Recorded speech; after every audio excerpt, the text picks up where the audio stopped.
everyone, welcome to another episode of The Shot. Cheers to opposition, conjunction, and occultation. Oh my. Oh my.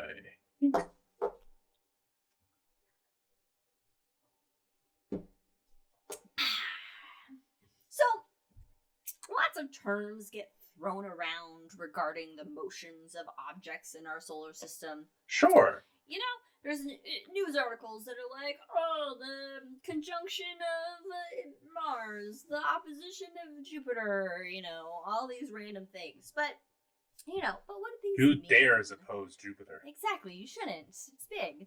It's big and bad. No, it's fine. So I thought I'd delve into three of these terms that we see a lot that pop up, and they don't have anything to do with astrology. So the first one is opposition. Now, of course, opposition in regular, normal English means, what we're doing today. On opposite sides of the aisle, at odds with somebody else, that sort of thing. In astronomy, it's kind of similar. Two objects are in opposition when they are on opposite sides of the celestial sphere as observed from Earth. Mm-hmm. All right, so just like kind of everyday opposition. I'm opposite you. We're opposite Brandon right now. We're in opposition. We're in opposition to the microphone right now. Exactly. Or I'm in opposition to the microphone. Now we are. To you. Yes. So planets and other objects are in opposition when they're on opposite side of the sun in their orbit. So there's a straight line between the sun, the Earth, and the object, which is also called syzygy. Syzygy. It's just nothing but consonants. It is Scrabble's. It is the prized word in Scrabble. Syzygy. Yep.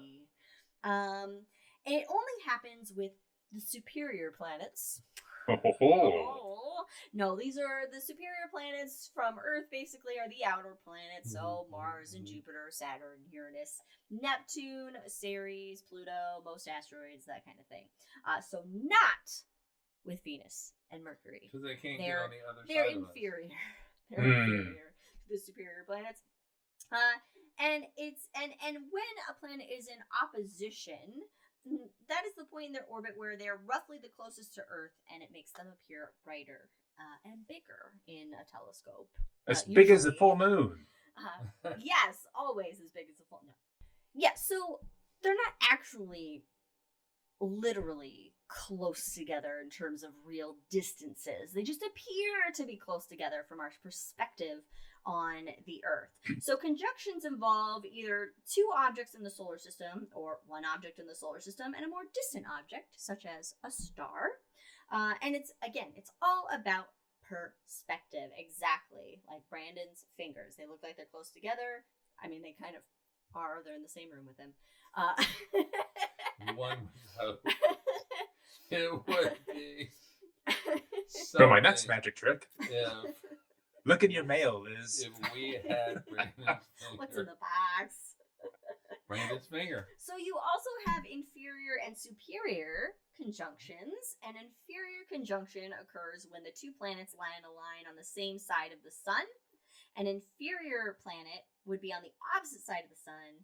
An inferior planet is on the opposite side of the sun. It is in superior conjunction with the sun. So this is in particular for planets like Mercury and Venus, which are inferior planets as seen from Earth. Mm-hmm. Now we have occultation. And occultation is when space witches cast spells on the planets and make them do random shit. No, has nothing to do with the occult. Occultation is an event that occurs when one object is hidden from the observer by another object that passes between them. Which is, interestingly enough, conjunction. Well, no, conjunction is just when they're close together. Yeah, but they're going to be close together. But occultation is when one hides the other from view. Now, if the front object, the closer foreground object, doesn't completely cover the background object, it's actually known as a transit. like the transit of Venus across the sun, Venus never going to cover the surface of the sun. Nope. So it's never going to occult the sun. It Not will gonna do it. transit Nope. the sun. So stars may also be occulted by planets. So you could have Jupiter pass in front of Aldebaran, I don't know, for instance, or something like that. And occultations, though, of bright stars are rare. In 1959, Venus occulted Regulus, which is the brightest star in Leo the Lion. And the next occultation of a bright star, also Regulus by Venus, will be in 2044. 2044. I did the math of how old I was and I don't like it. 55. 9. Sorry. 5. Yeah. 54, actually. Is it? Is that it? Yeah, go ahead. Okay. Oh, maybe it was a different year I did the math for. No, you're good. You're good. Yeah. Now, there can also be a very, very rare planetary occultation, also known as a mutual planetary occultation.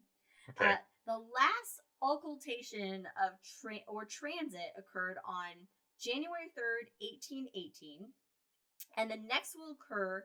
Oh, this is what I did the math for. And the next will occur on November 22nd, 2065. Both cases involving the same two planets, Venus and Jupiter. Hey. Oh, Jupiter.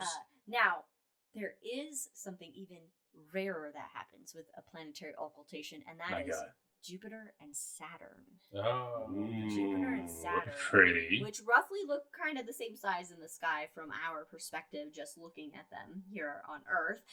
This is one of the rarest planetary occultations, rarest events. And the last one occurred in 6857 BC. Oh. And the next one is next week, right? The next one occurs on February 10th. Okay. 7541. Oh. So mark your calendars, everyone, for the occultation of Jupiter and Saturn, where Jupiter occults Saturn because Jupiter is closer in its orbit than Saturn is. So what year was that? 7541. 7541. You'll be Okay, I'll be 56 years old, 56, roughly. Yeah. 56 life units. Yeah, pretty much. So you know what? Like, was a really cool occultation that occurred. Not a planet with another planet or anything like that. It was the rings of Neptune occulting a star. Oh yeah. And they were like, "Holy shit! Neptune has rings." No. Oh my god. Maybe it was It Uranus. was Uranus because I rings. had this in my notes and I forgot to talk about it. But yes, Uranus's rings were discovered from an occultation. Excellent. Because it occulted a star. Yep, it was winking out, and they were like, "What the fuck?" And then it winked out again as Uranus passed by, and it's like, "Oh my god, it's got rings." That was That's cool. That's how we discovered.